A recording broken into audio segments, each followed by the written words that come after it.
Hello दोस्तों।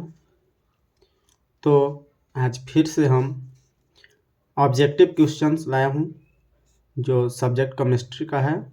Class 12th lesson three का नाम है वैद्युत रसायन यानी कि इलेक्ट्रोकेमिस्ट्री विद्युत रसायन। तो यहाँ से जो भी मुख्य क्वेश्चन बनेंगे, इम्पोर्टेंट क्वेश्चन होंगे ऑब्जेक्टिव का, उन सभी क्वेश्चनों को अभी हम लोग करेंगे।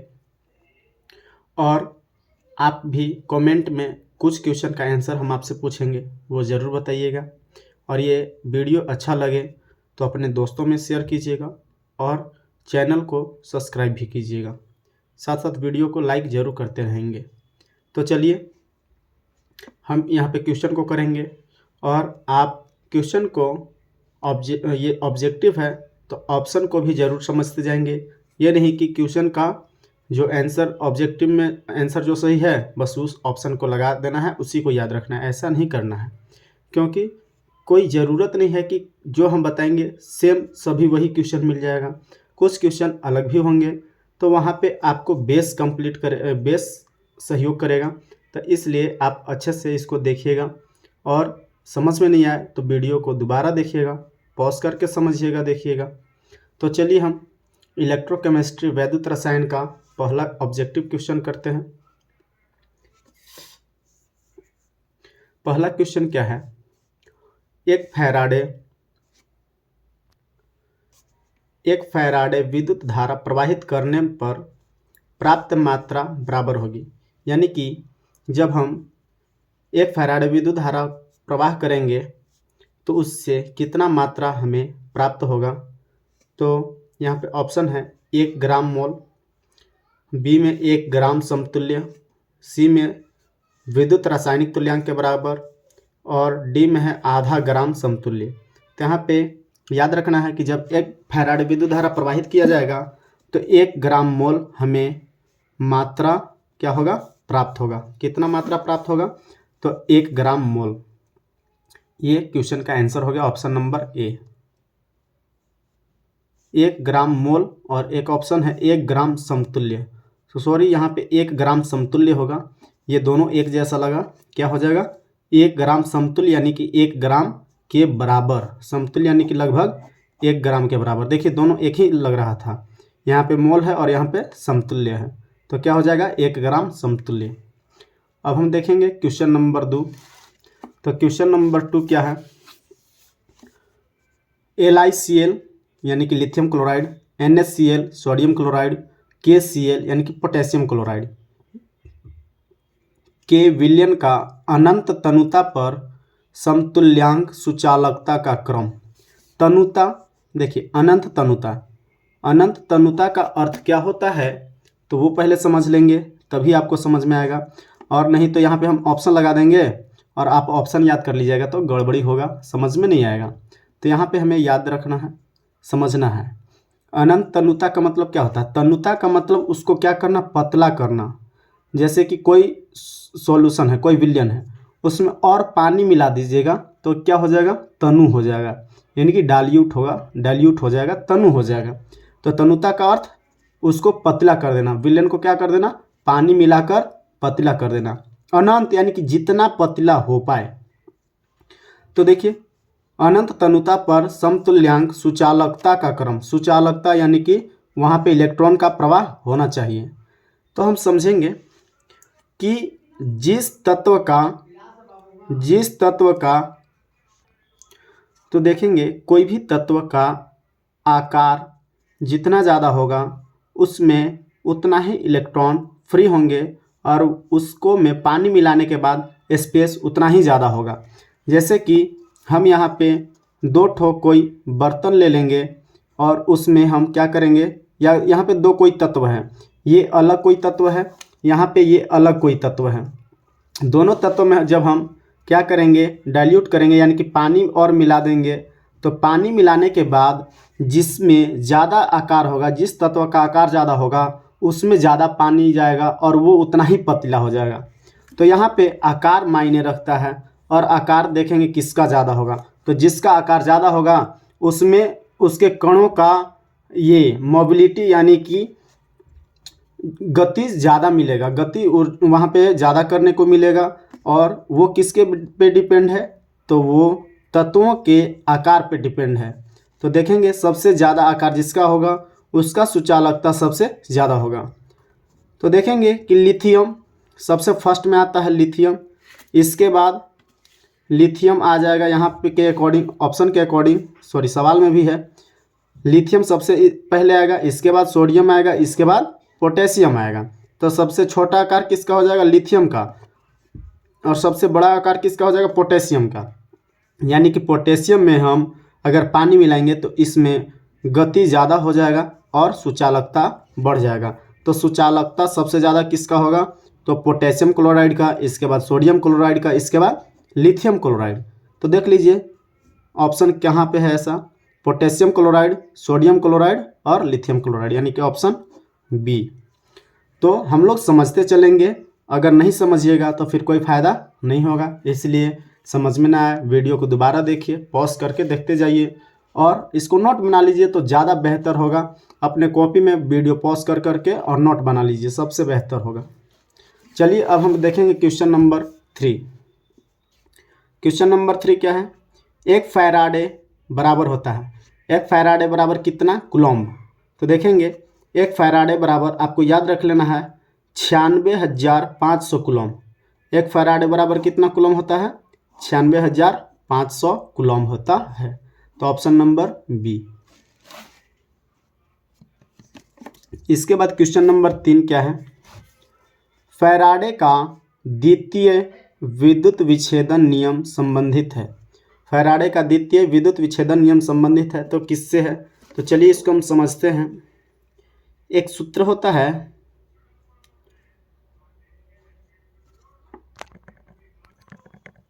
तो देखिए यहाँ पे एक हम सूत्र लिखते हैं, m बराबर ZCT, m बराबर ZCT, और एक होता है Z1 बट्टा Z2 बराबर E1 बट्टा E2।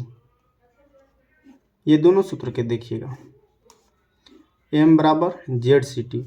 तो यहाँ पे क्या है, ये मुक्त पदार्थ का मात्रा होता है। जितना हम विद्युत धारा प्रवाह करेंगे उतना ही मुक्त पदार्थ का मात्रा होगा, जो कि प्रथम नियम है। और यहाँ पे एक क्या बताया जा रहा है, द्वितीय नियम। क्या चीज़, द्वितीय नियम। तो द्वितीय नियम क्या होता है, तो ये इक्विवेलेंट होता है। क्या होता है, यहाँ पे जो Z1 बटा Z2 होता है वो किसके इक्विवेलेंट होता है, तो उसके समतुल्य, यानी कि यहाँ पे वैद्युत अपघट्य के समतुल्य होता है। यानी कि ये क्या बताता है, इक्विवेलेंट मास बताता है, इक्विवेलेंट मात्रा को बताता है। तो अब क्वेश्चन को देखते हैं, फैराडे का द्वितीय विद्युत विच्छेदन का नियम संबंधित किससे है। ऑप्शन मिला लेते हैं। धनायन के परमाणु संख्या पर, तो यहाँ पे धनायन ऋणायन का कोई चर्चा नहीं है। ऋणायन के परमाणु संख्या पर यह भी कोई चर्चा नहीं किया गया है। धनायन के वेग पर, तो धनायन ऋणायन का यहाँ पे कोई मतलब नहीं है, यानी कि वैद्युत अपघटन के समतुल्य भार से। तो ये क्या है, समतुल्य भार है, यानी कि इक्विवेलेंट मास किसके बराबर होता है, तो वैद्युत अपघटन के समतुल्य भार से संबंधित है, यानी कि ऑप्शन नंबर सी। इसके बाद देखेंगे हम क्वेश्चन नंबर 5। क्वेश्चन नंबर 5 क्या है, तो 96,500 कूलम्ब विद्युत CuSO4 के विलयन से मुक्त करता है। क्या मुक्त करता है, तो तांबा मुक्त करने को यहाँ पे बोला जा रहा है। तो कितना तांबा मुक्त करता है वो देखेंगे। क्या चीज़, तो 96,500 कूलम्ब विद्युत धारा प्रवाहित करने से CuSO4 के विलयन से कितना तांबा मुक्त करेगा। तो सबसे पहले हम देखेंगे Cu।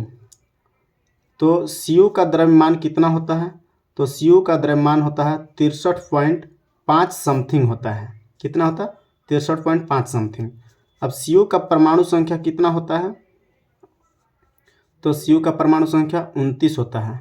तो देखिएगा 2 8 18 8 26 2 28 और 1, यानी कि यहाँ पे हम देखेंगे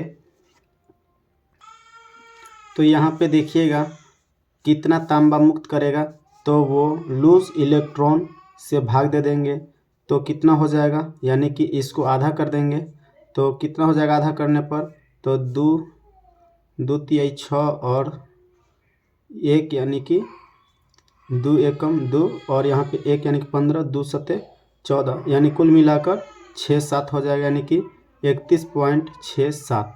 ऑप्शन नंबर ए, 5 का ऑप्शन क्या हो जाएगा, ए हो जाएगा। चलिए अब हम इसके बाद देखेंगे क्वेश्चन नंबर 6 क्या है क्वेश्चन, गैल्वेन। अब चलिए हम देखेंगे क्वेश्चन नंबर 6 क्या है। गैल्वेनिक सेल में एनोड है, गैल्वेनिक सेल में एनोड क्या कहलाता है, तो देखिएगा ऑप्शन है ऋणात्मक इलेक्ट्रोड, धनात्मक इलेक्ट्रोड, उदासीन इलेक्ट्रोड, इनमें से कोई नहीं। तो देखिएगा एनोड का मतलब सबसे पहले समझते हैं। एनोड का मतलब क्या होता है, तो एनोड मतलब एनोड का मतलब तो ऐसे पॉजिटिव होता है, और कैथोड का मतलब क्या होता है, तो कैथोड का मतलब निगेटिव होता है। ये बात तो हम समझ लिए, लेकिन जब गैल्वेनिक सेल रहेगा तो गैल्वेनिक सेल में उल्टा होता है। गैल्वेनिक सेल में क्या होता है, उल्टा। एनोड यानी कि माइनस समझना है, गैल्वेनिक सेल में क्या होगा, तो उल्टा होगा। ये अब दिमाग नहीं लगाने लगना है कि एनोड का मतलब क्या होता है, तो एनोड मतलब प्लस होता है और धनात्मक इलेक्ट्रॉन मार दीजिएगा, तो यहाँ पे क्या हो जाएगा, तो ये गलती हो जाएगा। जबकि ऑप्शन में दोनों रहेगा, आंसर क्या हो जाएगा, तो आंसर हो जाएगा हमारा एनोड यानी कि ऋणात्मक इलेक्ट्रोड। क्या हो जाएगा, ऋणात्मक इलेक्ट्रोड हो जाएगा। अब समझिएगा, अगर वैद्युत अपघट्य सेल रहेगा, कौन सा सेल रहेगा, वैद्युत अपघट्य सेल रहेगा, तो उसमें एनोड मतलब प्लस समझना है और कैथोड माने माइनस। वैद्युत अपघट्य सेल में, किस सेल में, वैद्युत अपघट्य सेल में एनोड माने प्लस और कैथोड माने माइनस। लेकिन गैल्वेनिक सेल में एनोड का मतलब ऋणात्मक और कैथोड का मतलब धनात्मक। तो इसको आप कंप्लीट रखिएगा। इसके बाद अब हम चलते हैं क्वेश्चन नंबर 7। क्वेश्चन नंबर 7 क्या है, एक फैराडे की विद्युत धारा प्रवाहित की जाती है, एक फैराडे की विद्युत धारा प्रवाहित की जाती है, तो एकत्रित पदार्थ की मात्रा है, यानी कि उसमें मुक्त पदार्थ, जमा हुआ पदार्थ कितना होगा। तो ये क्वेश्चन अभी ही पहले किए थे, यानी कि सबसे पहला क्वेश्चन कि एक फैराडे की विद्युत धारा प्रवाहित की जाती है तो एकत्रित पदार्थ की मोल या मुक्त पदार्थ की मात्रा कितना होगा। तो वो क्या पढ़े थे, 1 ग्राम समतुल्य। कितना, 1 ग्राम समतुल्य, याद रख लेना है, 1 ग्राम समतुल्य। चलिए अब हम देखेंगे क्वेश्चन नंबर 8 क्या है, किसी अम्ल के तनु जलीय विलयन से, तनु जलीय विलयन का मतलब क्या होता है, तो तनु का मतलब होता है पतला जलीय घोल। कैसा घोल, पतला जलीय घोल से एक फैराडे की विद्युत धारा प्रवाहित करने पर एनटीपी पर उत्सर्जित हाइड्रोजन की आयतन कितना होगा। उत्सर्जित हाइड्रोजन की आयतन क्या होगा, तो यहाँ पे आपको याद रखना है ये 11,200 ml। इस क्वेश्चन और आंसर दोनों को याद रख लीजिएगा कि किसी अम्ल के तनु जलीय विलयन से एक फैराडे की विद्युत धारा प्रवाहित की जाए तो एनटीपी पर, यानी कि नॉर्मल टेम्परेचर प्रेशर पर उत्सर्जित हाइड्रोजन की मात्रा कितनी होगी, तो 11,200 ml होगी, यानी कि ऑप्शन नंबर डी। अब हम करेंगे क्वेश्चन नंबर 9।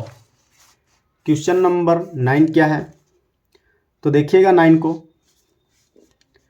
KNO3 यानी कि पोटेशियम नाइट्रेट का संतृप्त विलयन लवण सेतु बनाने के लिए उपयोग किया जाता है, क्योंकि क्वेश्चन कह रहा है कि लवण सेतु बनाने के लिए पोटेशियम नाइट्रेट का ही प्रयोग किया जाता है, ऐसा क्यों। ऑप्शन देख लेते हैं।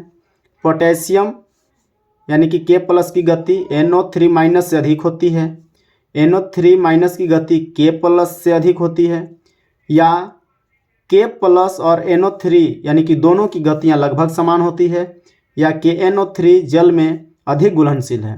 तो यहाँ पे दोनों के दोनों क्या होते हैं, दोनों की गति लगभग समान होती है, यानी कि ऑप्शन क्या हो जाएगा, सी हो जाएगा, यानी कि दोनों की गतियां समान होती है।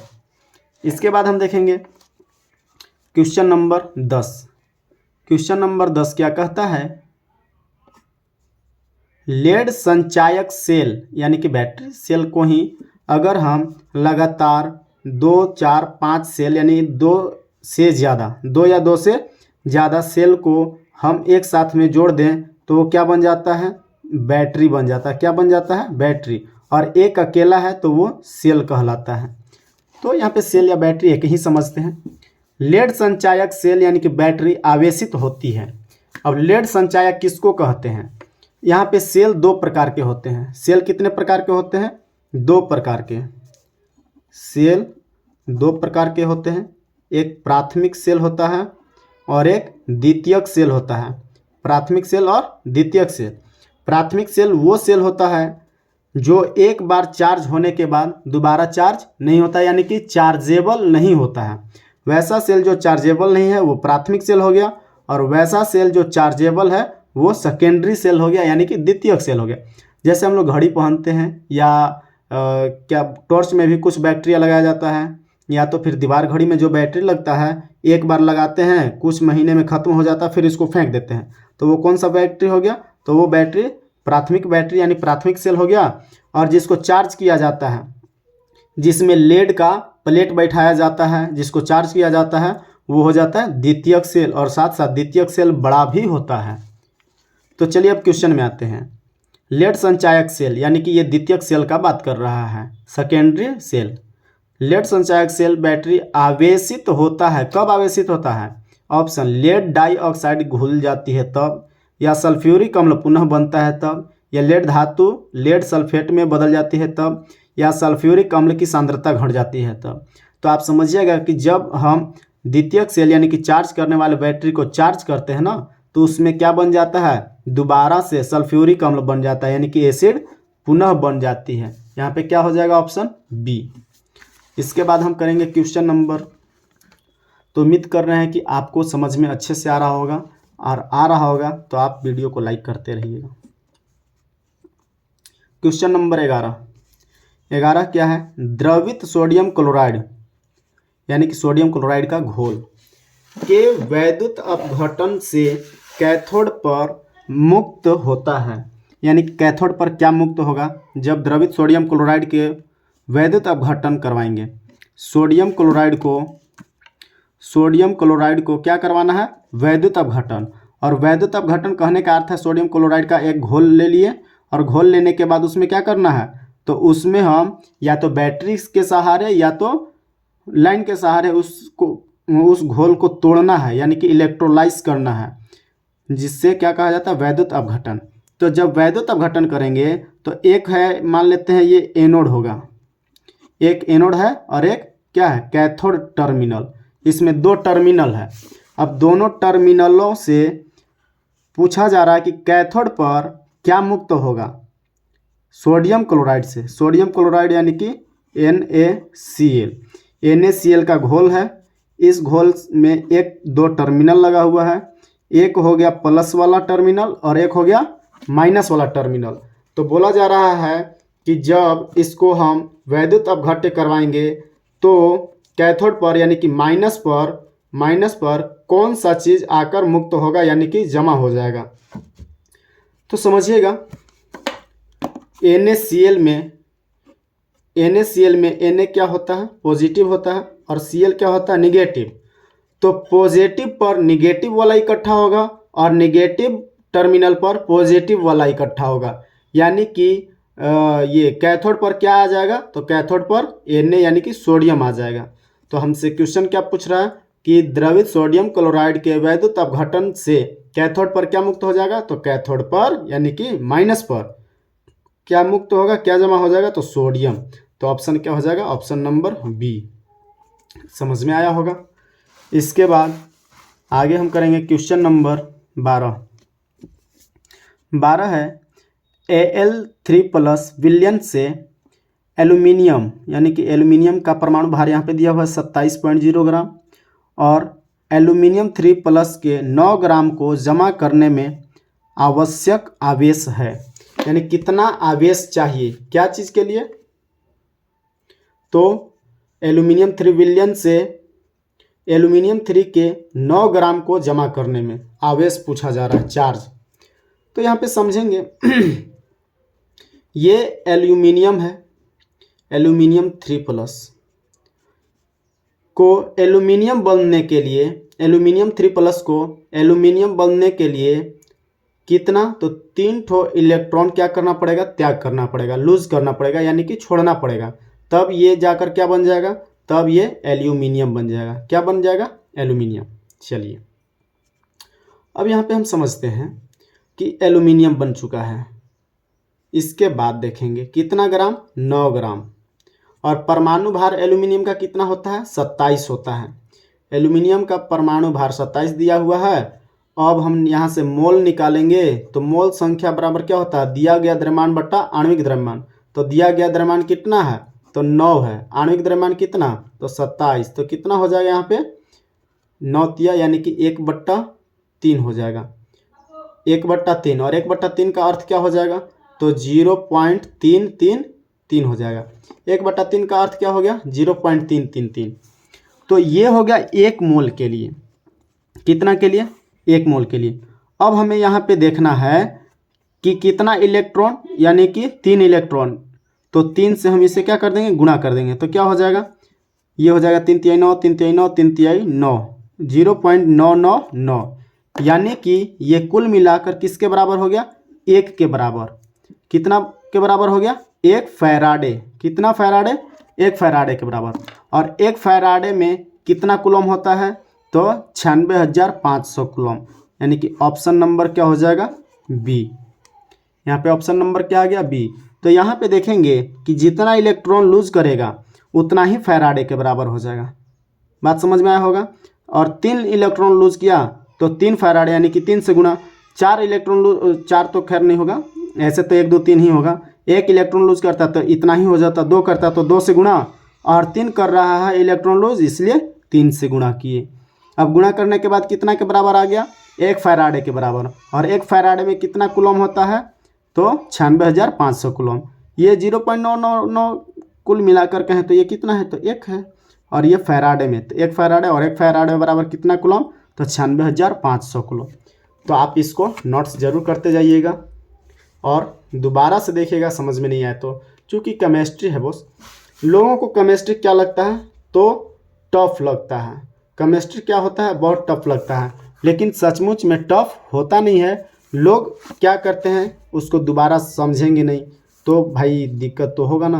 तो इसलिए आप इसे दोबारा तिबारा या जितने बार में समझ में आए उतना बार देखिए, कहीं कोई दिक्कत नहीं होगा। तो चलिए अब चलते हैं नेक्स्ट क्वेश्चन में। क्वेश्चन नंबर 13, कौन द्वितीयक सेल है। तो अभी हम इससे पहले वाला क्वेश्चन में प्राथमिक सेल और द्वितीयक सेल दोनों बताए थे कि सेल कितना प्रकार के होता है, तो सेल 2 प्रकार के होता है। एक प्राइमरी होता है और एक सेकेंडरी होता है। प्राइमरी क्या होता है, तो चार्जेबल होता है, चार्जेबल होता है, और ये चार्जेबल नहीं होता है। प्राइमरी क्या होता है, चार्जेबल नहीं होता है, और ये क्या होता है, ये चार्ज होने वाला होता है। चार्ज होने वाला होता है। साथ साथ सेकेंडरी क्या होता है, बड़ा भी होता है प्राइमरी के अपेक्षा। प्राइमरी क्या होता है, छोटा होता है, सेकेंडरी बड़ा होता है। प्राइमरी को चार्ज नहीं किया जा सकता, सेकेंडरी को चार्ज किया जा सकता है। इसमें लेड संचायक होते हैं, यानी कि लेड का प्लेट बैठाए हुए रहते हैं, इसे दोबारा चार्ज किया जा सकता है। दोबारा इसमें क्या बनता है, तो एसिड बन जाता है, यानी कि सल्फ्यूरिक अम्ल बन जाता है। तो ये सभी आप अंतर भी याद रख सकते हैं, कभी प्राथमिक और द्वितीयक सेल का अंतर लिखना रहे तो। और ऐसे भी 2 नंबर का प्रश्न पूछा जाएगा। अभी ऑब्जेक्टिव चल रहा है लेकिन कुछ बातें सब्जेक्टिव का कर ले रहे हैं कि अगर आपको अंतर लिखना रहे, 2 नंबर का सवाल रहेगा, 3 अंतर लिख दीजिएगा आराम से, कोई दिक्कत नहीं होगा। तो सेल कितना प्रकार के, 2 प्रकार के। अब यहाँ पे पूछ रहा है कौन द्वितीयक सेल होता है, तो अभी हम तुरंत बताए थे इससे पहले कि लेड स्टोरेज बैटरी क्या होता है, द्वितीयक सेल के अंदर आता है। लेड संचायक सेल जिसको कहा जाता है, लेड स्टोरेज बैटरी, हिंदी में लेड संचायक सेल या सीसा संचायक सेल क्या होता है, तो ये द्वितीयक सेल कहलाता है। लेक्लांसे सेल क्या है, तो ये प्राइमरी है। ये क्या है, तो प्राथमिक सेल होता है, यानी कि प्राथमिक बैटरी होता है। कौन सा, लेक्लांसे। चलिए इसके बाद हम चलेंगे क्वेश्चन नंबर 24। क्वेश्चन नंबर 24 क्या है, चालकता का एसआई इकाई क्या है। चालकता यानी कि कंडक्टिविटी, कंडक्टिविटी यानी कि चालकता का एसआई मात्रक क्या होता है भाई, तो चालकता का एसआई मात्रक 3 ठो हम लिख दिए यहाँ पे। खैर ये ऑप्शन हम समझ के बनाए थे कि तीनों ऑप्शन कहीं एक में भी कर दें, और आपको इस चीज़ को 3 जगह अलग अलग ऑप्शन में लिख के सभी भी लिख सकता है। तो वहाँ पे आप कन्फ्यूज जाइएगा मत कि लो 3 को मात्रक हो जाएगा क्या, सभी हो सकता है, कभी नहीं हो सकता, लेकिन ऐसा बात नहीं है, इसका तीनों मात्रक है। ओम इनवर्स, सेंटीमीटर इनवर्स या साइमेंस प्रति मीटर, इसको साइमेंस बोलना है ना, साइमेंस प्रति मीटर या महो प्रति मीटर, क्या हो जाएगा, तो ओम का उल्टा को महो कहा जाता है। तो इसका ऑप्शन क्या हो जाएगा, B, ohm inverse centimetre inverse या ओम इनवर्स प्रति सेंटीमीटर। दूसरा क्या हो जाएगा, साइमेंस प्रति मीटर। तीसरा क्या हो जाएगा, तो महो प्रति मीटर। तो ऑप्शन क्या हो जाएगा, बी। तीनों को अलग अलग ऑप्शन करके सभी भी एग्जामिनर लिख सकता है, तो आप वहाँ पे समझदार बन जाइएगा, यानी कि तीनों में सभी मार दीजिएगा। चलिए अब हम करेंगे क्वेश्चन नंबर 15। क्वेश्चन 15 क्या है, शुद्ध जल में धारा का प्रवाह क्यों नहीं होता। तो मित्रों शुद्ध जल ना, शुद्ध जल जैसे कि सलाइन वाला जो वाटर होता है, पानी चढ़ाने वाला जो पानी होता है वो भी शुद्ध होता है, उसमें भी इलेक्ट्रॉन का आर पार नहीं होता है, यानी कि इलेक्ट्रॉन का प्रवाह नहीं होता है, एक वो शुद्ध जल माना जाता है। वर्षा का जल को भी शुद्ध जल कहा जाता है, लेकिन जब वर्षा का बूंद वायुमंडल में आ जाता है तो वायुमंडल के धूल कण से मिलकर वो क्या हो जाता है, तो वो अशुद्ध हो जाता है। लेकिन वर्षा जिस टाइम होता है, जब बूंद ऊपर ही रहता है, तो वो शुद्ध जल होता है। तो परीक्षा में पूछा जाता है क्या वर्षा का जल शुद्ध जल है, तो हाँ शुद्ध जल है, लेकिन वो लोग नीचे का पानी उठाकर कहेंगे कि क्या इसमें धारा प्रवाह नहीं होगा, तो जरूर होगा। क्यों, क्योंकि उसमें बहुत सारे कण मिल गए हैं, आयन मिल गए हैं। तो चलिए अब यहाँ पे देखते हैं क्वेश्चन पे, शुद्ध जल में धारा का प्रवाह क्यों नहीं होता है। तो देखते हैं, क्योंकि वह क्षार है, तो अम्ल और क्षार से हमें क्या मतलब। दूसरा, आयनीकृत नहीं रहता। तो देखिए हाँ ये बात सही है कि आयनीकृत नहीं रहता, उसमें कोई आयन ही नहीं पाया जाता है। शुद्ध जल में न तो धन आयन रहता है और न तो ऋण आयन रहता है, इसमें से कोई नहीं रहता है, इसीलिए शुद्ध जल में धारा का प्रवाह नहीं होता है। तो ऑप्शन नंबर क्या हो जाएगा, ऑप्शन नंबर बी हो जाएगा। इसके बाद क्वेश्चन नंबर 16 क्या है, निम्नलिखित में कौन से तत्व को जब हाइड्रोक्लोरिक अम्ल में डालते हैं तो हाइड्रोजन गैस नहीं निकलता है। यहाँ पे 4 ठो तत्व दिया गया हुआ है, धातु तत्व। अब इन सभी के साथ क्या मिलाना है, हाइड्रोक्लोरिक अम्ल, और कौन सा रिएक्शन होगा जिसमें हाइड्रोजन गैस अलग नहीं होगा। तो चलिए अब हम उसको देखते हैं। तो आपको रिएक्टिविटी याद होगा कि सभी तत्वों का रिएक्टिविटी क्या है, तो उसका एक ट्रिक भी है, केदारनाथ का माली आलू जरा फीका पकाता है। केदारनाथ का माली आलू जरा फीका पकाता है, ये सभी क्या है, तो ये सीरीज है क्या चीज़ का, तो रिएक्टिविटी का, यानी कि क्रियाशीलता का। सबसे ज़्यादा क्रियाशीलता कौन हो जाएगा, केदारनाथ, यानी कि के से पोटेशियम। इसके बाद केदारनाथ यानी कि ना, यानी कि N4 क्या हो जाएगा, तो N4 हो जाएगा सोडियम। तो केदारनाथ का आलू, इस तरह से क्या है, सीरीज है। इसको आप याद कर चुके होंगे या याद होगा भी आपको, क्योंकि आप ये तो कंडक्टिविटी क्रियाशीलता का क्रम 9th क्लास में ही आप पढ़ चुके होंगे। तो सबसे ज़्यादा क्रियाशीलता होता है पोटेशियम का। अब यहाँ पे क्या कहा जा रहा है कि इन चारों तत्वों में हाइड्रोक्लोरिक अम्ल मिक्स करना है। तो चलिए हम हाइड्रोक्लोरिक अम्ल लगाते हैं, इसमें भी HCl, इसमें भी HCl, इसमें भी HCl और इसमें भी HCl। तो बोला जा रहा है कि जब अभिक्रिया करेगा तो कौन सा तत्व है जो कि अभिक्रिया होने के बाद हाइड्रोजन गैस नहीं देगा। तो देखिएगा यहाँ पे Zn हाइड्रोजन गैस देगा, क्योंकि केदारनाथ का माली आलू जरा फीका पकाता है, तो यहाँ पे जरा यानी कि जिंक भी हो जाएगा, और यहाँ पे माली यानी कि मैग्नीशियम भी हो जाएगा, और Sn यानी कि टिन भी हो जाएगा। तो ये सभी क्या करेंगे, तो हाइड्रोक्लोरिक अम्ल देंगे, क्या बना देंगे, तो SnCl, NaCl बना देगा और हाइड्रोजन गैस मुक्त करेगा। यहाँ पे क्या बना देगा, तो MgCl और हाइड्रोजन गैस मुक्त करेगा। यहाँ पे क्या बना देगा, तो ये बना देगा क्या चीज़, ZnCl और हाइड्रोजन गैस मुक्त करेगा। और ये क्या करेगा, तो ये हाइड्रोजन गैस मुक्त नहीं करेगा। तो यहाँ पे ऑप्शन नंबर क्या हो जाएगा, तो ऑप्शन नंबर ए यानी कि Ag, क्योंकि इस क्रम में, इस क्रियाशीलता के क्रम में Ag क्या है, तो हाइड्रोजन से नीचे है और हाइड्रोजन से नीचे वाले जो भी हैं वो हाइड्रोजन गैस मुक्त नहीं कर सकते। तो ये क्वेश्चन को आप अच्छे से कंप्लीट करिएगा। उससे पहले तो ये क्रियाशीलता का सीरीज आप याद रख लीजिएगा। केदारनाथ का माली आलू जरा फीका पकाता है और उसके बाद हाइड्रोजन, तब और दूसरे तत्व आते हैं। तो ये हो गया क्वेश्चन नंबर 16 का आंसर ए।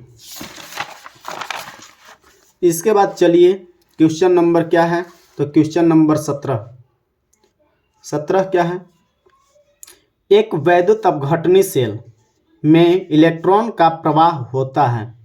कोई क्या है, वैद्युत अपघटनी सेल है। देखिए ये वैद्युत अपघटनी सेल है। ये दो क्या है, तो इलेक्ट्रोड हैं। ये दोनों इलेक्ट्रोड एक तार के माध्यम से जुड़े हुए हैं। यहाँ पे इसमें कुछ केमिकल भरा हुआ है। ये हो गया वैद्युत अपघटनी सेल। तो पूछा जा रहा है कि इसमें इलेक्ट्रॉन का प्रवाह कैसे होता है। तो इलेक्ट्रॉन का प्रवाह कैसे होता है, तो बाहरी तरीके से होता है। कैसे होता है, बाहरी, यानी कि बाह्य आपूर्ति द्वारा कैथोड से एनोड। क्या चीज, बाह्य आपूर्ति द्वारा। ये कैथोड है यानी कि माइनस वाला है और ये एनोड है यानी कि प्लस वाला है।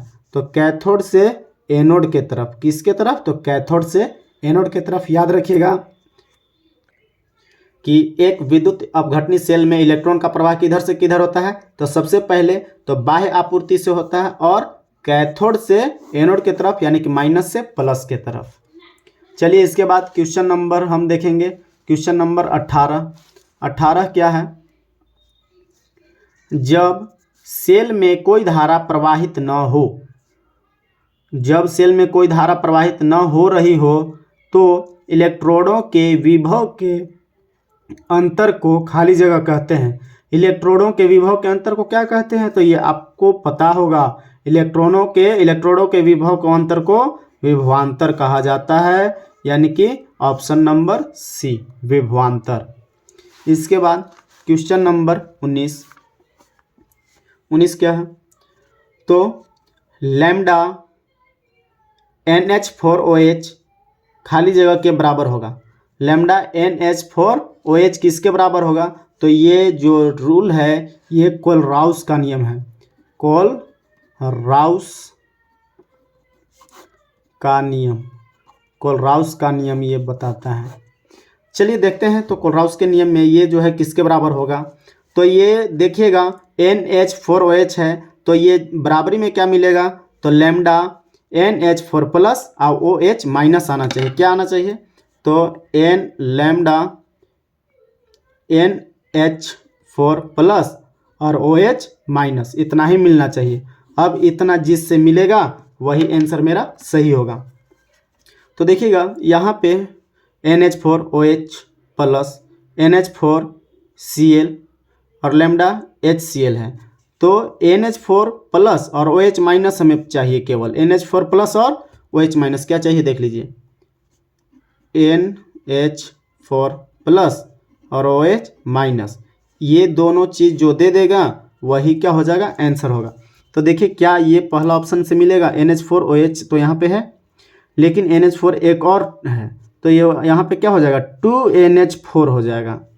और ये Cl तो कट जाएगा क्योंकि ये प्लस का Cl है, ये माइनस का Cl है, लेकिन Cl कट जाने से फिर भी तो H बच जाएगा और 2NH4OH साथ साथ H भी बच जा रहा है, तो ये तो नहीं हो रहा, ये ज़्यादा बच जा रहा है। अब बी ऑप्शन में देख लेते हैं, बी में क्या है, NH4Cl, लैम्डा NaOH है और यहाँ पे लैम्डा NaCl है। तो ये प्लस का है, ये माइनस का है, तो ये प्लस का Na माइनस का Na से कट जाएगा। और देखिएगा ये प्लस का Cl है, ये माइनस का Cl है, तो ये कट जाएगा।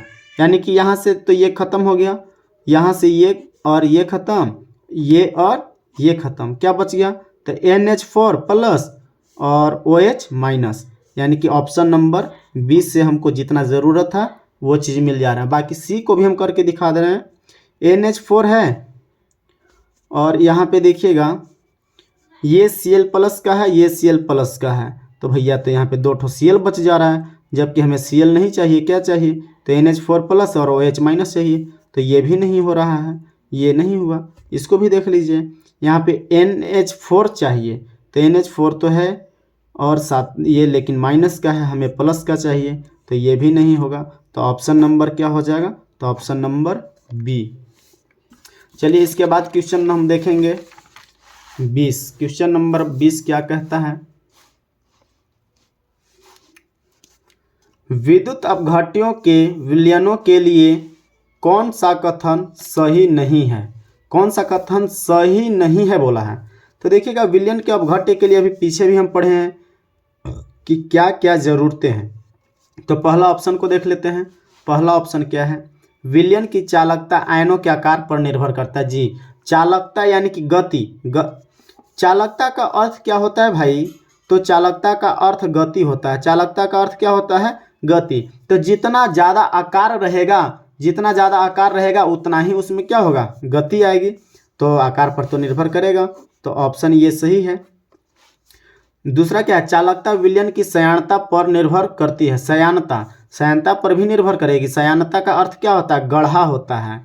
जैसे शहद का सयानता ज़्यादा होता है और पानी का सयानता कम होता है। तो अगर गढ़ा चीज़ में कोई चीज़ को चलने में दिक्कत होगा, जबकि पतला में चलने में आसानी होगा। तो सयानता पर भी निर्भर करेगा, तो ऑप्शन 2 भी सही है। अब देखते हैं ऑप्शन 4 को। चालकता ताप बढ़ाने से बढ़ती है। जी, चालकता यानी कि किसी भी घोल में अगर हम ताप बढ़ा देंगे तो चालकता यानी कि वहाँ पे अणुओं की गति क्या हो जाएगी? बढ़ जाएगी। यानी कि ताप बढ़ाने से चालकता क्या होती है मित्रों? बढ़ जाती है। तो ऑप्शन 4 भी सही है। अब 3 पढ़ते हैं। चालकता विलयन में उपस्थित आयनों के विलायक योजन पर निर्भर नहीं करती है। ये करती है, यहाँ पे लिखा है विलायक योजन पर, यानी कि अगर कोई विलायक में कुछ भी मिला देते हैं तो उससे भी डिपेंड करता है कि वहाँ पे चालकता बढ़ेगा या घटेगा। तो चालकता बढ़ना या घटना विलायक के योजन पर भी निर्भर है। तो ये अगर नहीं हट जाता तो ये भी सही हो जाता, जबकि यहाँ पे बोला है नहीं, सही नहीं है। तो भाई नहीं लग गया, इसीलिए यही सही नहीं है। तो ऑप्शन हमारा कौन सही हो जाएगा? तीसरा सही हो जाएगा। और ये सब क्या बता रहे थे? तो ये सभी क्वेश्चन के अकॉर्डिंग नहीं, बल्कि नहीं के लिए ये तीसरा सही है। बाकी ऐसे तो ये सही बातें लिखा हुआ है, ये सही बात नहीं लिखा हुआ है। क्यों? क्योंकि इसमें नहीं लग गया है, इसलिए ये गलती बात हो गया। तो आपको समझ में आया होगा ये क्वेश्चन। इसके बाद चलते हैं क्वेश्चन नंबर 21। 21 क्या है? Al2O3 से 1 मोल एल्यूमिनियम प्राप्त करने के लिए आवश्यक आवेश की मात्रा किससे? Al2। अब इसमें देखिएगा कि कितना इलेक्ट्रॉन क्या हो रहे हैं? लूज होंगे। तो ये एल्यूमिनियम है, तो एक एल्यूमिनियम से 3 इलेक्ट्रॉन लूज होते हैं। कितने इलेक्ट्रॉन? 3 इलेक्ट्रॉन क्या हो जाते हैं? लूज होते हैं, यानी कि दान दे देते हैं। जबकि यहाँ पे क्या ठो एल्यूमिनियम है? 2 ठो एल्यूमिनियम है। तो इस 2 को हम यहाँ पे लिख दे रहे हैं। कितना एल्यूमिनियम? 2। तो 2 तिहाई 6 इलेक्ट्रॉन को लूज करना पड़ेगा, तब जाकर ये क्या बन जाएगा? 2 गो केवल एल्यूमिनियम बन जाएगा, 2 ठो क्या बन जाएगा? एल्यूमिनियम। तो कितना इलेक्ट्रॉन लूज हो रहा है? 6। तो यहाँ पे 6 फैराडे हो जाएगा। कितना फैराडे? 6 फैराडे। अच्छा, अब बोल रहा है कि 1 मोल, कितना मोल? 1 मोल। तो 1 मोल तो यहाँ पे 1 मोल का बात किया जा रहा है। तो चलिएगा यहाँ पे 2 एल्यूमिनियम, कितना एल्यूमिनियम? 2 एल्यूमिनियम में 6 फैराडे, चूँकि 2 एल्यूमिनियम में कितना फैराडे? 6 फैराडे, इसलिए 1 एल्यूमिनियम में कितना हो जाएगा? तो 6/2 यानी कि कितना? 3 फैराडे। तो मेरा आंसर क्या हो जाएगा? 3 फैराडे आंसर हो जाएगा, यानी कि option number C, option number 3। कितना फैराडे? 3 फैराडे। ये समझ में आया होगा। जितना यहाँ पे इलेक्ट्रॉन लूज करेंगे, जितना इलेक्ट्रॉन ये लूज करेगा वो क्या हो जाएगा, फैराडे हो जाएगा और वो मेरा आंसर हो जाएगा। अब यहाँ पे 2 एल्यूमिनियम था इसलिए 2 से भाग दिए, 3 एल्यूमिनियम रहता तो 3 से भाग देते, लेकिन ऑलरेडी पहले से ही 1 एल्यूमिनियम रहता तो हमारा जो यहाँ पे होता है इलेक्ट्रॉन लूज होता यानी कि वो फैराडे हो जाता, वही मेरा आंसर भी हो जाता। चलिए अब हम देखेंगे क्वेश्चन नंबर 22। क्वेश्चन नंबर 22 क्या कहता है, विद्युत अपघट्य विलयन की चालकता निर्भर करती है। विद्युत अपघट्य विलयन की चालकता निर्भर करती है क्या चीज़ पर? ऑप्शन है विद्युत अपघट्य की प्रकृति पर, विद्युत अपघट्य की सांद्रता पर, भैया प्रकृति पर भी डिपेंड करेगा किस तरह का विद्युत अपघट्य हो रहा है। इसके बाद तो ऑप्शन नंबर ए भी सही है। इसके बाद विद्युत अपघट्य की सांद्रता, सांद्रता यानी कि गढ़ा है कि पतला है तो उस पर भी डिपेंड करेगा, अभी तुरंत ऊपर क्वेश्चन में किए हैं। आयनीकरण की मात्रा पर, जी आयनीकरण की मात्रा पर भी निर्भर करेगा। तो याद रखिएगा विद्युत अपघट्य की चालकता किस पर डिपेंड करेगा, तो विद्युत अपघट्य की प्रकृति पर, अपघट्य की सांद्रता पर, आयनीकरण की मात्रा पर भी करता है, आकार पर भी करता है, सयानता पर भी करता है, ये सभी चीज़ों पर करता है। तो यहाँ पे कुल मिलाकर क्या आंसर हो जाएगा, उपरोक्त सभी यानी कि ऑप्शन नंबर डी। तो ये हम आज लेसन थ्री का कुल मिलाकर 22 क्वेश्चन यानी कि 22 क्वेश्चन किए हैं। 22 इम्पोर्टेंट यानी कि वीवीआई क्वेश्चन है, मस्ट वीवीआई क्वेश्चन है। आप इसको अच्छे तरीके से कंप्लीट कर लीजिएगा और हमारा सलाह रहेगा कि आप नोट्स भी बना लीजिए, एग्ज़ाम के टाइम में आपको बहुत मददगार साबित होगा। क्योंकि अभी आप देख कर बोलिएगा ये तो हमें कंप्लीट हो गया और बाद में पता चलेगा कि भूल गए तो वहाँ पे क्या देखने लगेगा, तो नोट कॉपी रहेगा तब तो देखिएगा उससे। इसलिए आप ज़रूर से ज़रूर इसको नोट्स बना लीजिएगा। थैंक यू दोस्तों, जय हिंद, मिलते हैं अगले वीडियो में।